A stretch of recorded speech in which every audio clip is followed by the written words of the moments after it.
This is basically my first pour of bourbon in the last 8 days.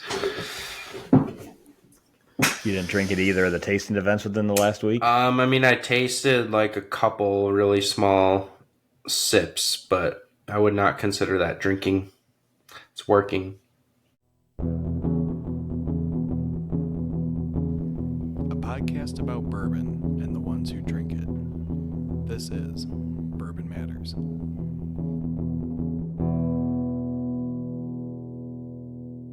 Welcome to Bourbon Matters. I'm Jake. I'm Dan. And I'm Gold Eagle Jake. And I'm sick, so Dan's going to lead the podcast tonight instead of me. And I'm just getting over a cold, so here you go, Dan. Have at Jesus it. Christ, you guys are so fun to deal with. So topic I don't think we've really discussed too much. A good one for the beginner to intermediate collectors to talk about. For those of you that got a large collection like Jake does, or mine's getting smaller, something that you can learn from us and learn from our mistakes. Wait, I have 10 bottles. At your current house, how many are in the garage in the other building there? Well, most of my collection is the Gold Eagle bar. I was going to say, you also have like a store and a open bar of like 200 and some bottles. So, but we're going to talk about dumb decisions and mistakes we've made as we've gotten deeper and deeper down the rabbit hole of whiskey. Now, Gold Eagle Jake, it's probably going to be a little bit different style for you because you're in a little bit. Well, I guess when you're out in California, you might have made some dumb mistakes too. But then you can also make dumb whiskey mistakes as a store I did not owner. drink whiskey when I was in California. I did not drink whiskey until I started working at the store. All right, so mine is going to be a little different than you guys, I bet. But I think I have a good talking point for mine, and I'll probably go last. yeah. Well, I'm sure like I'm going to think this is going to be more of a free conversation because me and Jake have made a lot. Jake way more than I have, but I've made a lot of dumb decisions. But it's good to sit back and reflect on it and be able to admit when you did something stupid or multiple things stupid over and over again for a while.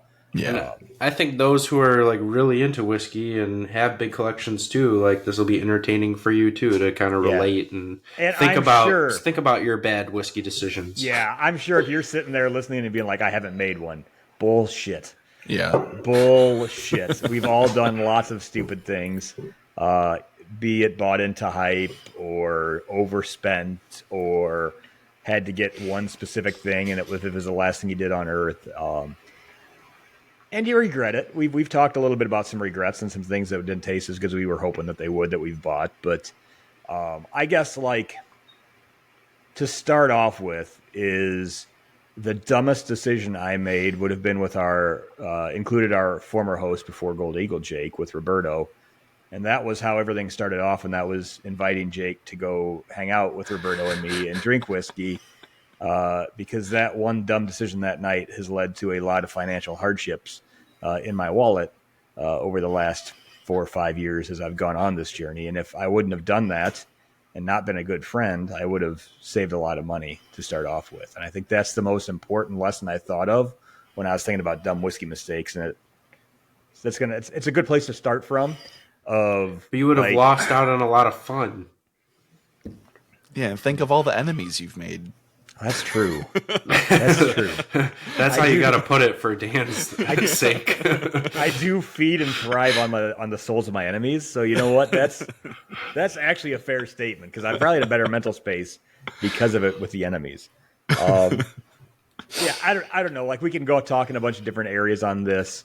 I mean, I think.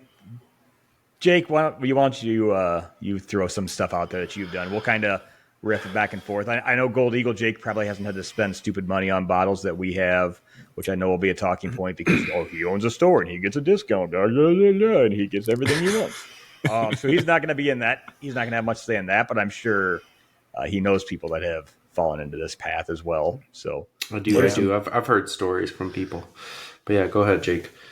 Yeah, so I mean, the obvious one right off the top is greatly overpaying for Pappy 12. Dan can relate to that one as well. I didn't pay nearly as much as you did, and I'm actually not going to call that but one as big of a mistake as some other choices I've made. But yes, seeing, like, at the time, I was just glad that I was able to buy it. Are you talking just buying a bottle or buying a pour? A bottle. Okay. Well, I would never really. We can talk about bad pours too, yeah. Because I think you've talked about how, like, the first time you tasted Pappy, you overpaid and was like, "What? This is no." not... I mean, the first time we all had Pappy, me, Jake, and Roberto, was all at Consume in Lake Zurich, and it was like a $25 pour. Which it wasn't priced too bad. You can't call that bad. Yeah, that's pretty good. But his first bottle he got from Wooden Cork, or where'd you get it from? Or was it that flavor? Flavor, yeah. And you didn't try it before you bought it? No, this was like a couple of months after I met Roberto, I think. Mm-hmm. And maybe we did try it at Roberto's. We did, but you didn't like, or no, you didn't like the Stag Senior. You liked the, you really liked the Pappy. I did try it at Consume before I bought the bottle. Because me and you went there after me and Roberto had been there. Yeah, that's right. So yeah, I had tried it, but yeah, I mean, had I just waited like a year, I got it through an allocation at MSRP. So it's not like worth overpaying for it at all. Yeah. But I mean, that's like one of the, I think, growing pains of like starting a collection for a lot of people is like understanding kind of how the whiskey market works in some ways. Like what you really have to do to like get those hard to find bottles, and sometimes you have to, go be buddies with a store manager or whatever, but a lot of times you just need to spend money in one place. Yeah. I overpaid for my Pappy 12 too. Not as high as what your was, and I remember like saying something, and your wife was around. I'm like, no, that's not what he paid for it. Like I do remember that conversation. He didn't spend that on, did he? No, no, not Jake. Jake's smarter than that. No, I spent a lot for mine. I would say my worst overpay was for my Elmer TLE. It's probably my worst overpay for what I got. That's an overpay. Anything overpaying is overpaying for Elmer TLE. Yeah, I thought that was my favorite, and the reason I'm not going to say that, even though I paid a lot for my Pappy 12, that still goes down as like one, my favorite flavored whiskey I've ever drank. Favorite flavored or flavor, my favorite whiskey flavor I've ever had. Sorry. I got that. I mean, yes, I overpaid for it, but it's my favorite. Two, I'm never going to spend enough or be high enough of a roller in a liquor store to be able to be on an allocation list. So my chances of getting it that way are pretty much out the window, unless it's a random raffle that I win, which I don't enter, so I'm not going to win. Which, by the way, 10 miles down the road from me, Casey sold a $355 million Powerball ticket the other day. So, someone locally got rich. Probably won't be too hard to tell. But sorry, my dog's barking at the Amazon guy in the garage. I don't think I overpaid. Like, I don't mind that I overpaid for that one, because it will always remind me of when me, Roberto, and Lindsay were at Consume for the first time ever trying it. And I'll never forget the experience that we had there. And then I'll never forget the night that Roberto finally opened his Pappy 12 that he said he never opened, but he had to after he tried it that first time. Later that year, my dad, who's drinking more and more neat whiskey and had just kind of started but didn't do it a lot, I took him to Sam's store for Father's Day after a lunch and bought him a pour of Pappy 25 or Pappy 12 year. And that was the first time he ever was like, oh, this is good whiskey. So like, there's a lot of things that remind me of some really cool moments in my life that I'll never forget. So I don't mind it because of that. And like I said, I'm never going to spend enough elsewhere to buy it. And if it's a bottle, I will say that if it's a bottle you've had and you've tried from somebody before, and it's something that you really want, and it's something that's going to bring a lot of good memories and stuff for it, and you're not spending a lot at a single liquor store, and it's not going to be easy for you to find, then overpaying for one bottle every once in a while is not going to be a make or break or necessarily a bad decision. I think the worst decision is constantly overpaying for every single bottle just to have a bottle is something that we've all done. And it's something we've all done for a bottle we've never tasted too, is we've way overpaid for a bottle that we've never tasted and then got it. And it probably, the first time we tried it, it probably lived up to the hype. But then the second, third, fourth, fifth, sixth times we tried it, we're like, I shouldn't have spent all that money on this bottle. And I have that regret on some bottles, but I still don't on that Pappy 12. Yeah. So, I mean, I think I had opened mine after overpaying for it on my birthday. And I think we all like split it and drank a good portion of it. So like that was good, like, and nice. Yeah. And yeah, I mean, it's like, hindsight's 2020 and all that, like, but I don't know, still got a good experience out of it. Then I brought it to Christmas after my birthday and had my dad try some, and he was like, "Oh, this sucks." Shit. See, that's surprising. But does he not drink whiskey, or does he drink whiskey? He drinks rum guy. rum because it's super sweet.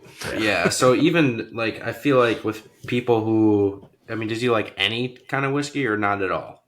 No, I even gave him 1962 Bacta, and he was like, "Oh, I can't drink that." Okay. I was like, "All right," because I feel like if you somewhat like whiskey, the Van Winkle 12 is a really, really good, like, blow your mind pour. Yeah. Because it's really, really easy to drink, and you can still taste all the flavor that you want to get out of a whiskey. Yeah. I'm pretty certain that he said it was shitty. If you don't like whiskey, you're not going to like it. Yeah. It's like the only time I'll pour my Pappy 12 that I have is when my dad's over, or like if I have friends that are getting more and more into whiskey and really enjoying whiskey, and they're over, I'll be like, "Hey, you need to try some of this," because it's something they're never gonna be able to try too, and then they get to have that experience and part of that experience. So yeah, I mean the times that I remember with that bottle is gonna be way more than what I paid for it. So I don't mind overpaying for that one, but we all have made dumb decisions on overpaying for stuff. I think the biggest thing is spending a lot of money on something you've never tried, especially way over retail, or even like some of the bottles that are $300 or $400 now that are not. I mean, I think most $300 or $400 whiskey is not worth the price that's on the label anymore. Yeah, or was ever. Most of it probably bourbon. isn't. Yeah. But if you're spending that kind of money on bottles, I hope that it doesn't really matter if you buy a bottle like that and you don't really like it, because like, what do you think a $500, $600 bottle is going to do to you? It's not going to like make you fly. It's the same thing as it's the same thing as the $60, $40 bottles. Like, maybe it tastes a little better, maybe it comes in a really fancy box with a fancy topper, but yeah, like, it's at the end of the day, it's just whiskey. So if you're buying those bottles, I hope you have the money to just be like, whatever, it doesn't matter. Yeah. Yeah. The only other thing I wanted to throw out there is, like, very early on also, I would just buy anything that anyone recommended. And like, I got actually some decent, pickups from that. But there were also some bottles where I was like, wow, this was like a huge disappointment. And like a lot of them, like, none of them were, like anything that I had to like hunt for, either. They were just stuff that was on the shelf, but like either like a store owner would say something, or Roberto would suggest something, or I'd read something on Instagram or whatever, and go pick it up, and not even necessarily that they were hyped up, like we've talked about in the past, but just being indiscriminate about what I was picking up, I think led to some but also mediocre bottles. But also your collection is pretty impressive. And I feel like doing that has gotten to where you are today, and knowing what you like, and being able to taste all these different things and kind of build and develop your palate around all these different things.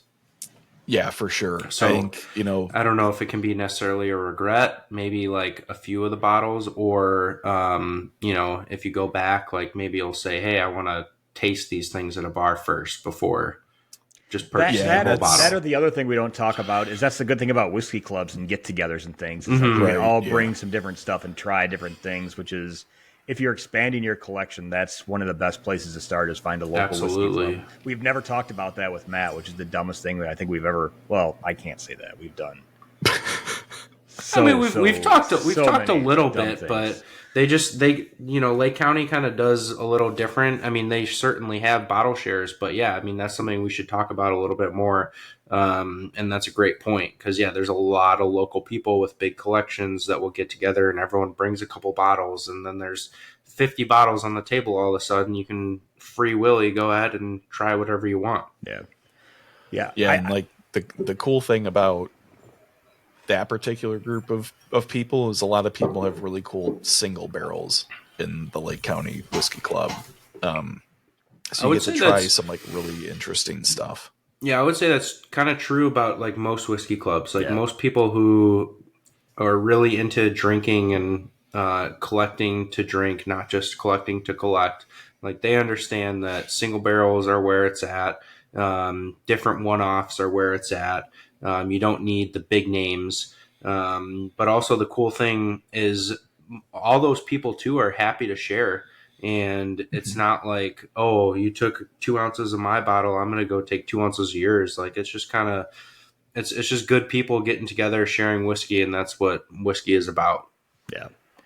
I would say kind of like what you're talking about, Jake, is just the endless expansion, just to expand the collection with no rhyme or reason of why you're buying something. Yeah. I mean, when we've all started, it's like we've all started with that same small bar cart, or the same shelf, or the same whatever. And then it's like, you're like, man, I'm a completionist. I got to get this full with some different things.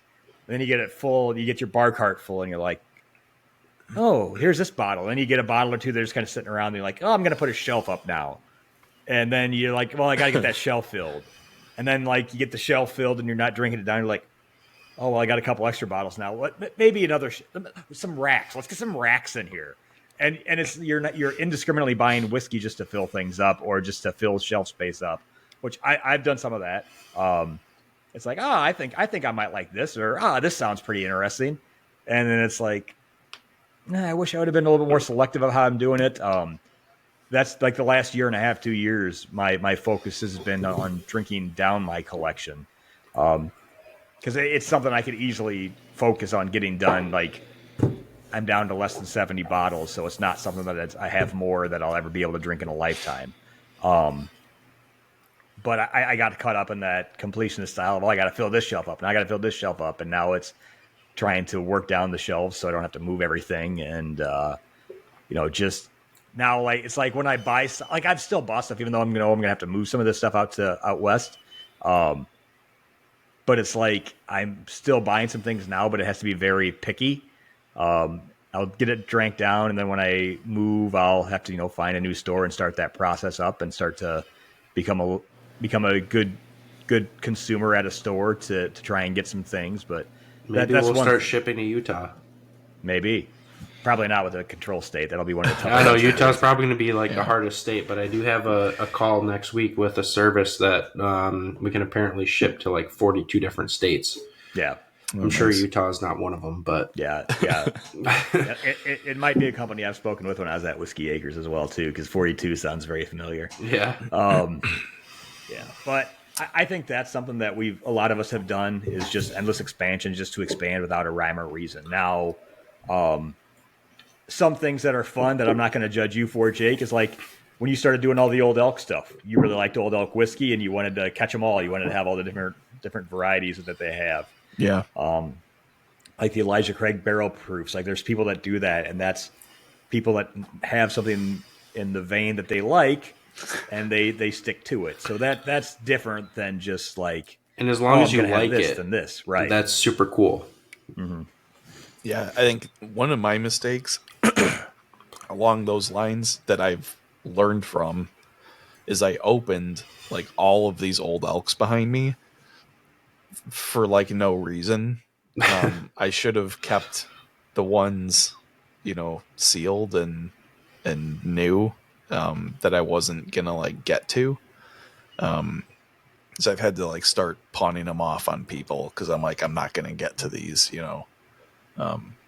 It's like, I mean, they're all, pretty good, but like, I mean, there's certain standouts in that lineup, and those are the ones I'm going to gravitate towards. Then the others, I opened to try it like once, and then it was like, it was good, but it wasn't as good as the others. And that's kind of a, not the first lineup where I had that issue. Probably my biggest regret is getting the full like Balcones and Garrison Brothers lineups and opening like all of them, and everyone except me hates Texas whiskey, so I can't like get rid of them or give them to people. So that's a tough spot, but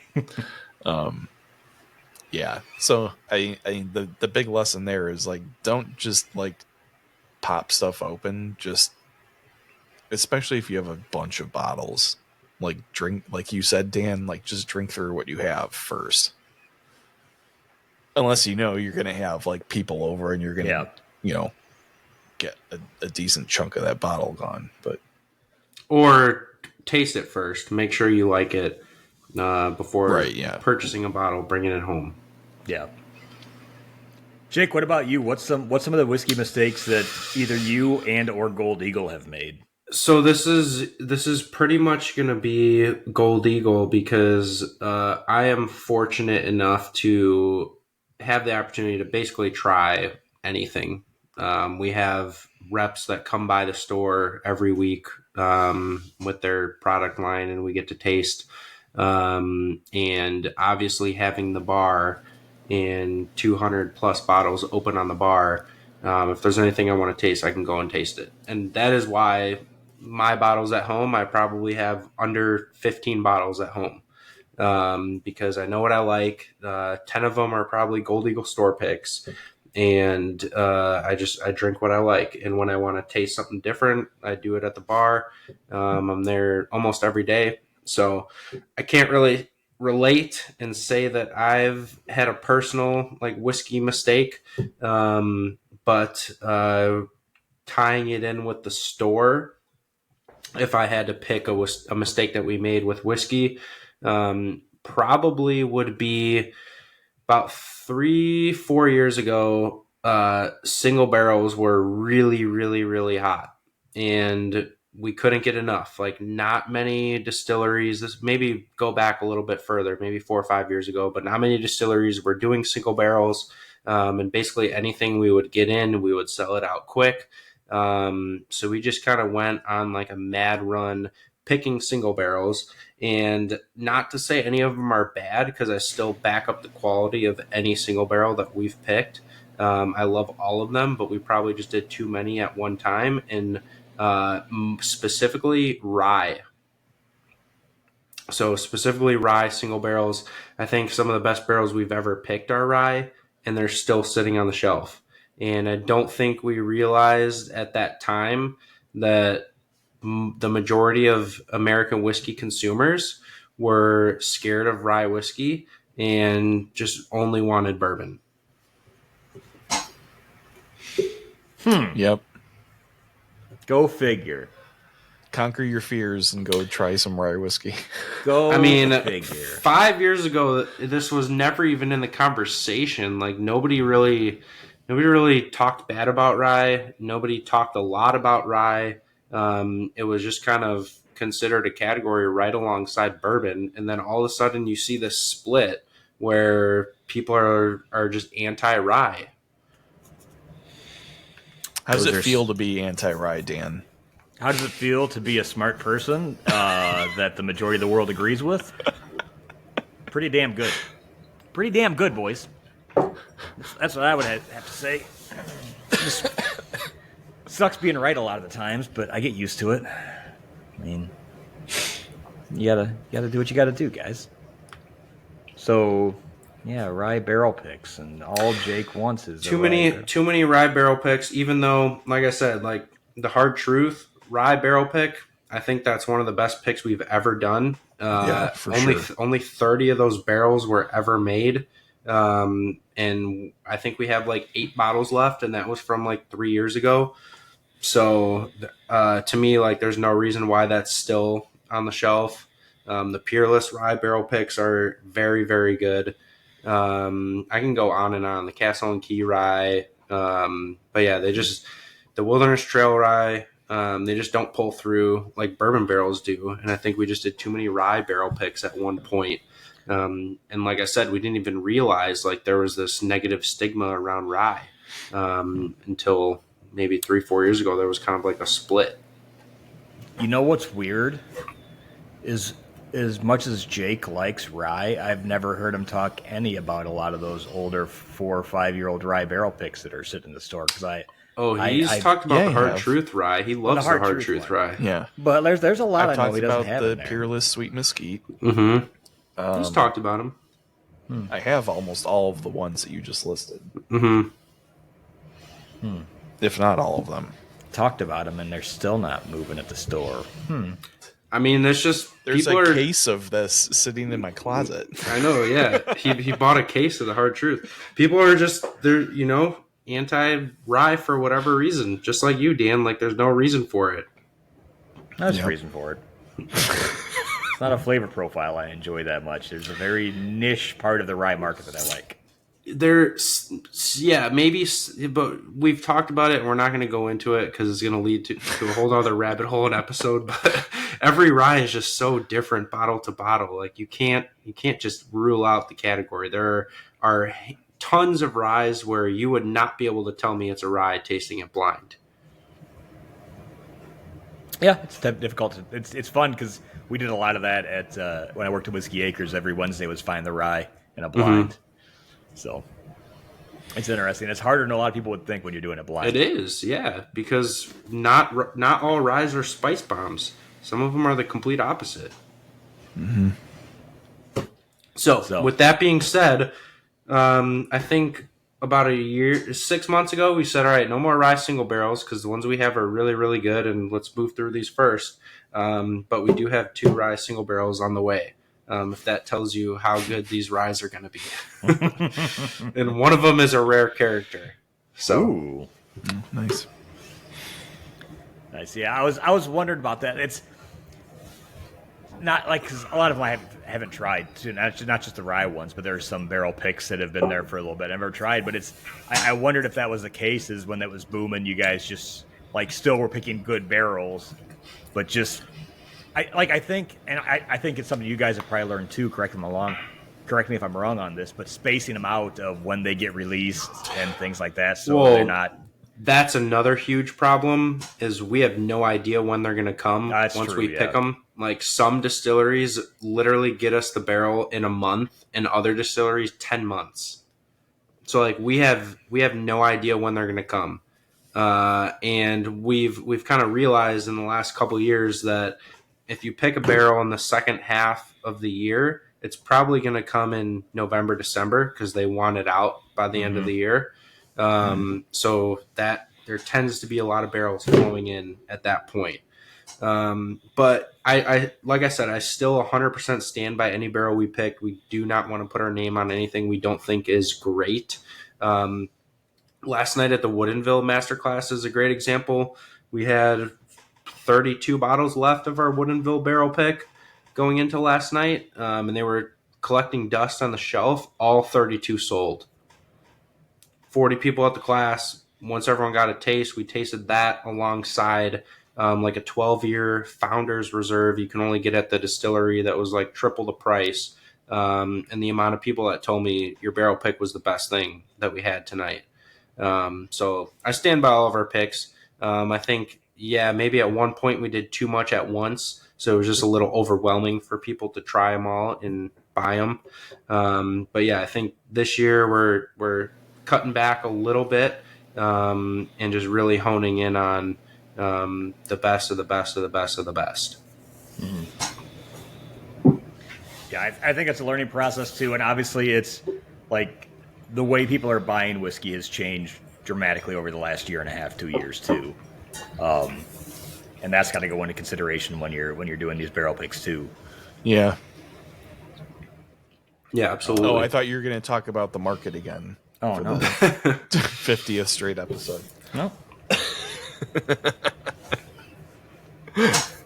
But what are some other things you've seen? You don't have to mention any names, obviously, but that you've seen from your collectors where you've seen people do things and you're like, oh, that's a bad mistake. Besides just like coming when you do the Tater releases on a Saturday and everyone goes and grabs the Blanton's and Taylor first when there's other stuff on the table. I have an example. I'm not going to name any names, but this one guy has told me the story probably 8 to 10 times, so it just is stuck in my head.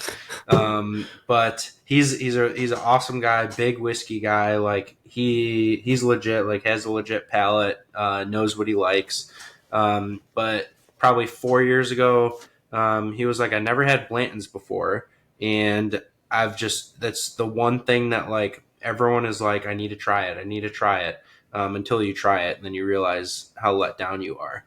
But he's like, I've never had Blanton's. There was a store that had a store pick of Blanton's, and they made him buy like 3 bottles of their other store picks and then the one bottle of the Blanton's store pick to get it.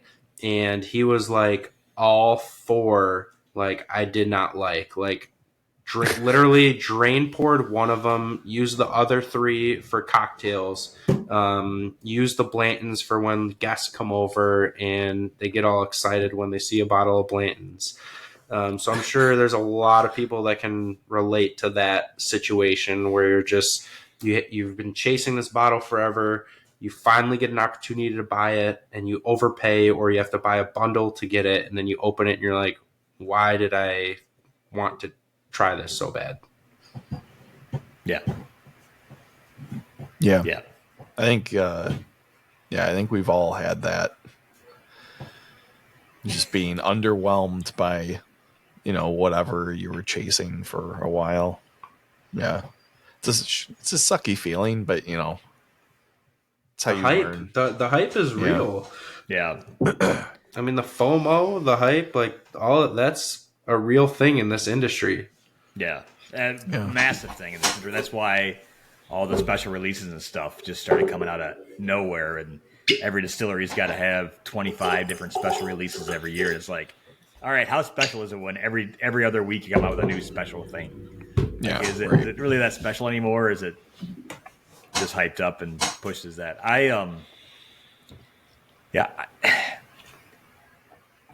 one weird one is there's sometimes that I didn't break bottles out when I should have, because we all have those fancy fair. bottles. That's a good one.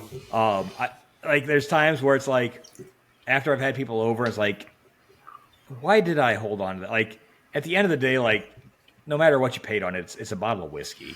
And you already bought it, so you already bought it.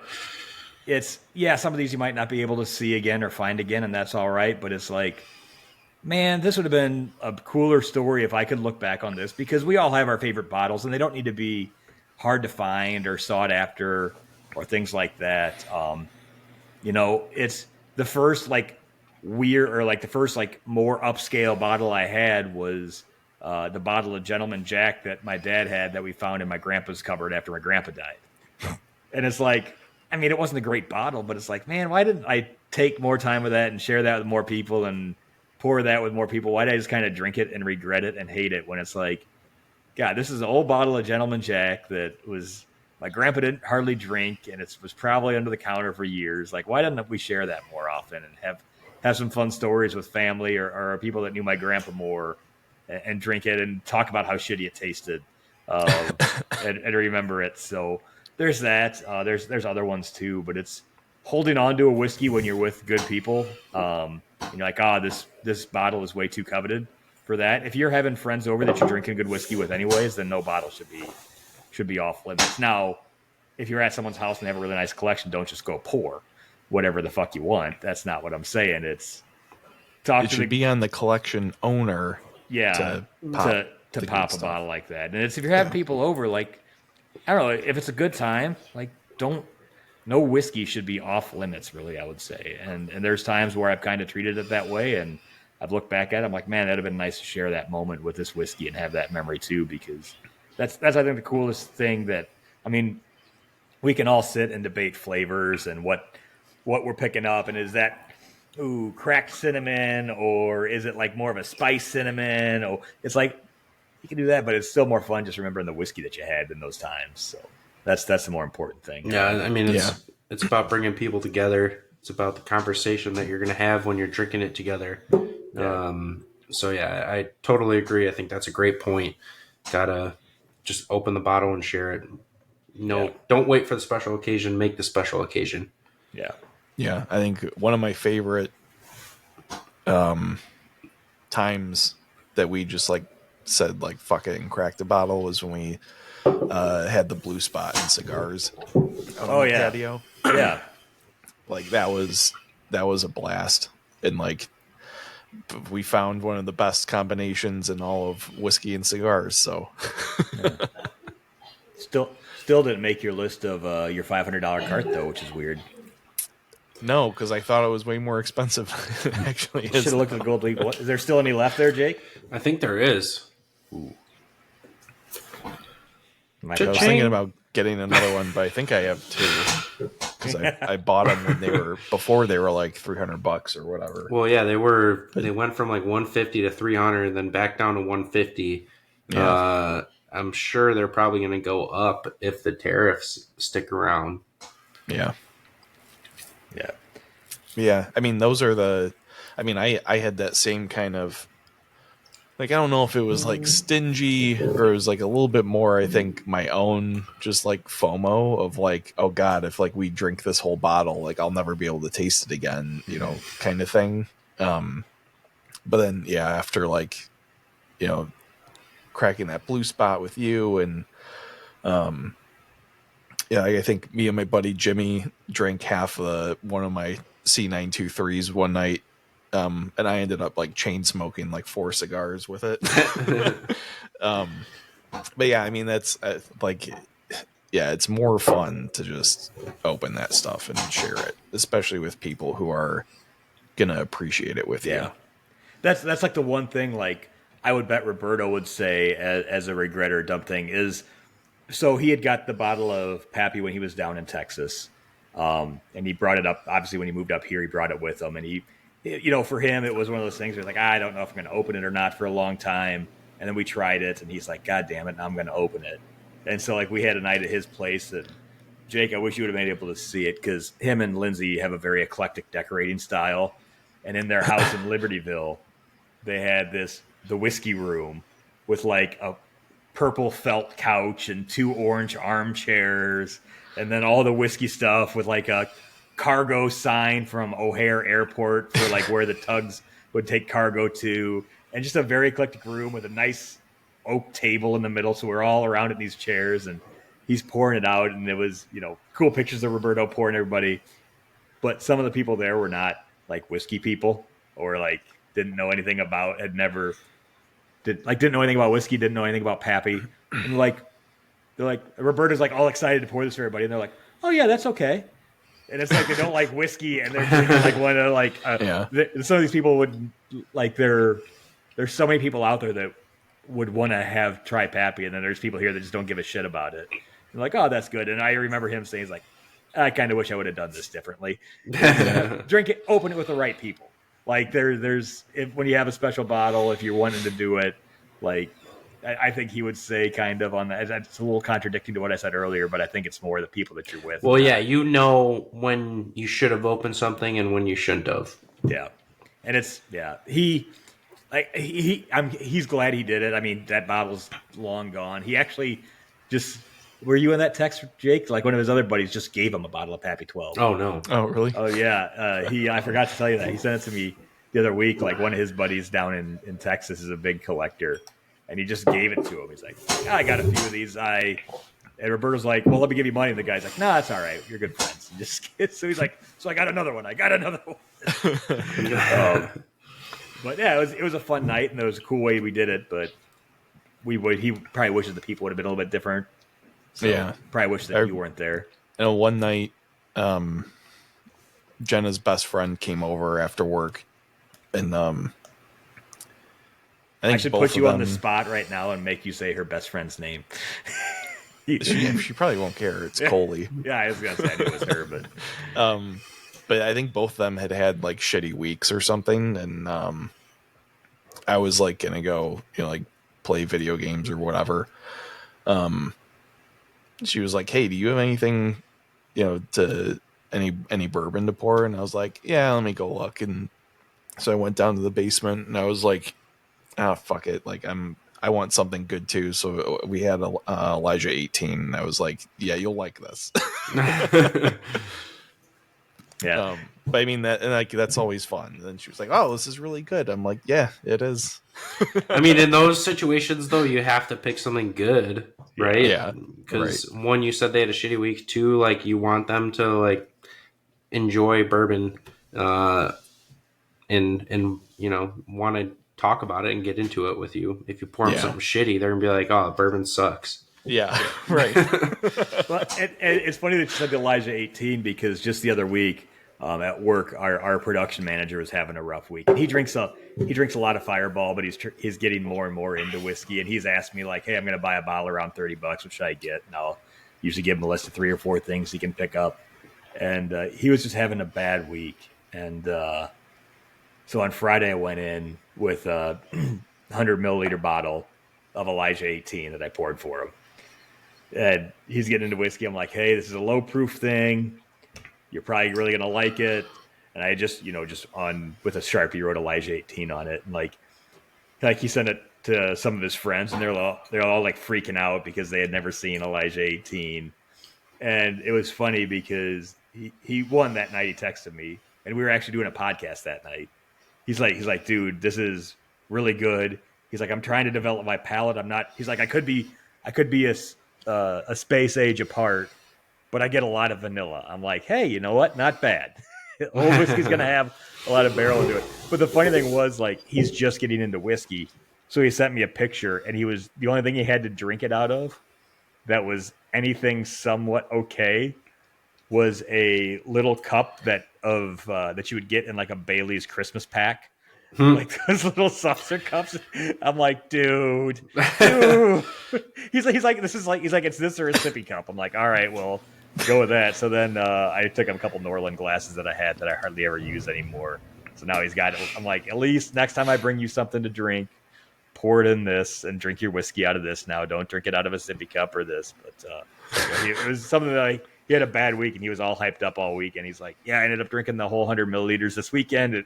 He's like, "I had some Friday night, and I had a little more Friday night." And then I'm like, I'm just going to finish this Saturday. But it meant a lot to him because he's a guy getting into whiskey, and that's a harder one to find and something that a lot of whiskey drinkers don't see very often. And he got to have that, so it made his weekend. So I was glad I could help him out with that. A little tangent of a story that sparked my memory. My nephew listens every once in a while. Is he 21? Yeah. Okay. Hey, Zach. So when was it?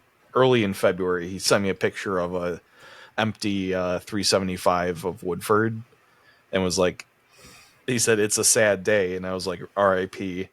He was saying that he was watching a show. He was like, "Oh, you should watch the show too," and I was like, "Yeah, I should." I was like, "Hey, you should go try Woodford Double Oak if you like that, because the Double Oak is better." This is where I have to disown him. He said, "I don't drink it straight. I usually put in some kind of 0 sugar, no caffeine soda." And I was like, "Oh my God." It's one more like dumb thing with whiskey, or it's something that I haven't done. I know a lot of people have, especially the last couple of years, or not nearly as bad recently, but a few years ago, is hoarding certain whiskeys. Like all those people that were hoarding Weller. And, people still do that. Yeah, like if you're getting into whiskey, like you don't need to do that. Like there's enough of that. Those normal Buffalo Trace things. Like I know you still don't see a ton of them. You're going to see them a lot more, but there's no reason to hoard them. You're never going to drink through them. There's a lot of other good stuff out there to have. Like I'm not saying don't get those bottles, but there's no reason that you need to have. Like because I remember I was at Sam's store one day, and one of his big guys was there, and I forget what bottle it was. I was trying to get from him. And he was like, "Nope, I only have 2, and there's space for 3 of that on my shelf, and I won't sell one until I get my 4th." I'm like, why? If you have 3 of all these different things, like, what the fuck does it matter? I mean, it's these people are going to be really upset one day. They're going to be very upset in 5 years. They're going to be very upset. 20 of them in their closet. What are you going to do now? Are you still going to like it? Is it still going to be special? No. And that's like the only reason I think to hoard them is that you think they're particularly special, and it's not as special as you think it is.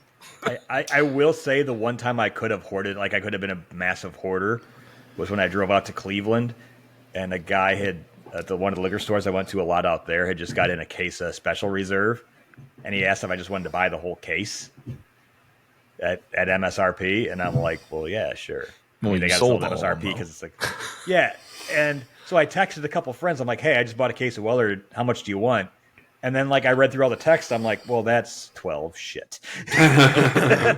Should have been a little more.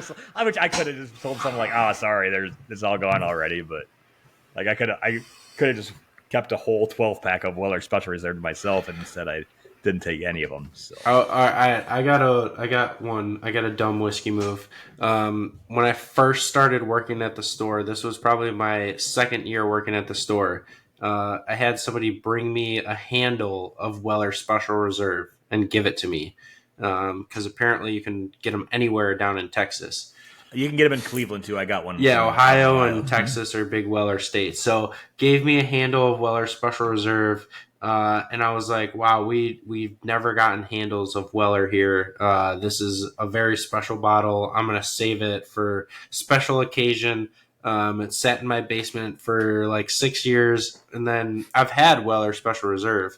And then I opened it when I had some people over, and I think there's still only like 3 inches out of the bottle. And I don't know why I still have it. Like it's sitting in my basement open, and I haven't touched it in 4 years. Yeah, I should probably donate it or do something with it. But yeah, Dan would love to turn that into a candle. I bought that'd be a big candle. Yeah, it's not it'd be the biggest one I've made. Roberto had the biggest one I made, which was, remember when Jefferson every once in a while used to come with a tin, like the very very small batch in a tin. Mm-hmm. Like I made it was a 4.5 pound candle in that tin, by the way. But yeah, I got that Weller Special Reserve over 3 years ago, and I still haven't opened it yet. It's just still sitting there. That whole gas. Yeah, I just thought it was cool because it was a 1.75, and we don't get those here.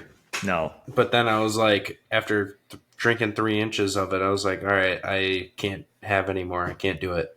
Roberto has a 1.75 of Eagle Rare, and it looks badass. Yeah, that's pretty cool. Because it's just a massively tall Eagle Rare bottle. Mm-hmm. Yeah, it's a beautiful bottle. I mean, the Eagle Rare bottle is beautiful anyways, but it's just this massive, looks like a rocket ship. But anywho, those I guess. A couple of years from now.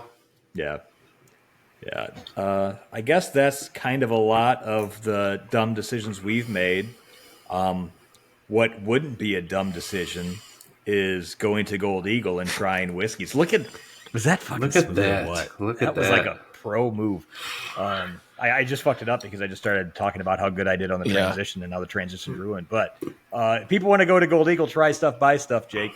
Where can they do that at? How can they purchase? Go to 255 Peterson Road in Libertyville. Come to our bar, say what's up to Drew, try some different things, find out what you like so that you don't make a dumb decision. And check out our website, goldeaglewine.com. Download our app on the Apple App Store, Google Play Store. See everything we have in stock. Shop online. Hopefully soon, shipping to more states. And then follow us on Instagram at Gold Eagle Wine, Facebook at Gold Eagle Spirits to stay up to date with all of our daily deliveries. Throwing it back. Where can we listen to Bourbon Matters? Speaking of dumb decisions, Jake, where can people listen to Bourbon Matters? Man, you're on fire tonight, Dan. Yeah.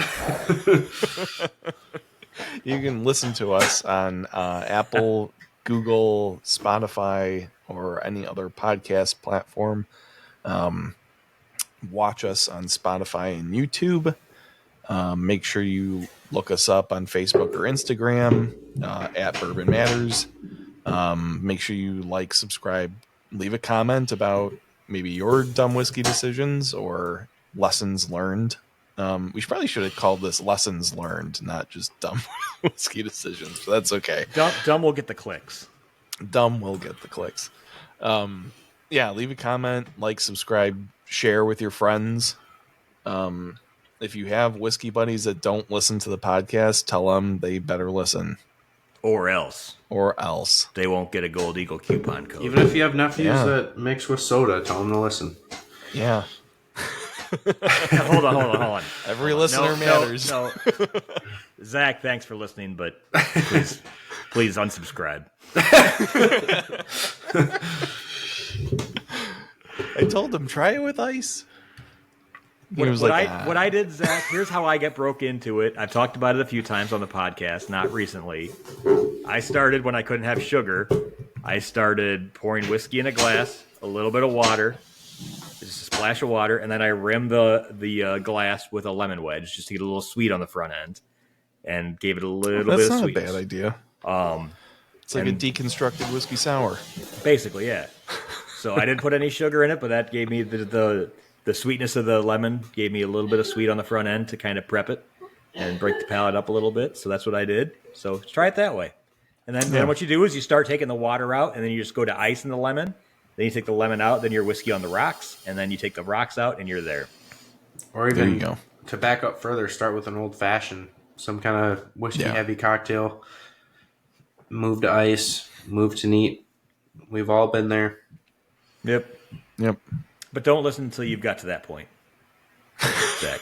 Yeah, come back when you're ready. No, we need all the listeners we can get. Come back when you're an adult, Zach. All right, guys. Fun one. Cheers. Cheers.